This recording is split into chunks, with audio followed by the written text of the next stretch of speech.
Opcode enter કરવા માટે આપણે એક સિમ્યુલેશન સોફ્ટવેર જે મોબાઈલની અંદર એપ્લિકેશનના ફોર્મમાં છે એ જોઈશું. તો એ આ છે 8085 સિમ્યુલેટર, અને એનો લુક કંઈક અત્યારે જે સ્ક્રીન ઉપર દેખાશે એવું આવશે. એની અંદર આ સૌથી પહેલાં આપણે રીસેટ દબાવશું, ત્યારબાદ સબસ્ટિટ્યૂટ મેમરીમાં જશું અને આપણે આપણું જે એડ્રેસ છે એટલે કે 2000 પહેલાં એ નાખશું. ત્યારબાદ નેક્સ્ટ પ્રેસ કરશું અને આપણો જે ડેટા છે ઓપકોડ એ એન્ટર કરશું. ફરીથી નેક્સ્ટ દબાવશું.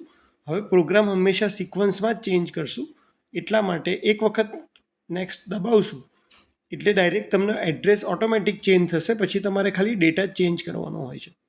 તો હવે હું ઓપકોડ બીજો નાખી દઈશ 01, પછી નાખું છું 25, પછી 7E, ત્યારબાદ 23, ત્યારબાદ 86, ત્યારબાદ 23, ત્યારબાદ 77 અને લાસ્ટમાં E અને F.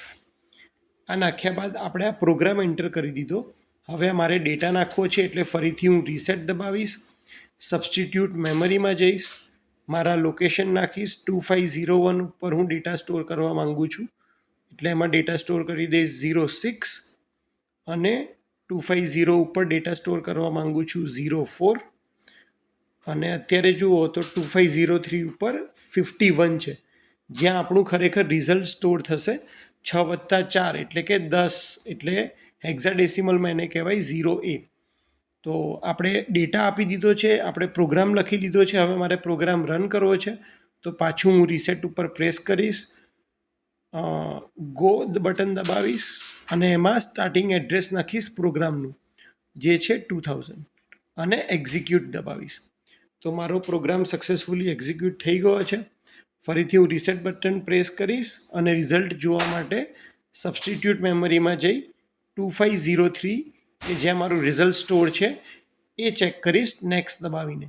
રિઝલ્ટ શું આવવું જોઈએ? 6+4 એટલે એ આવવું જોઈએ. તો અહીંયા આપણે રિઝલ્ટ પણ જોઈ શકીએ છીએ.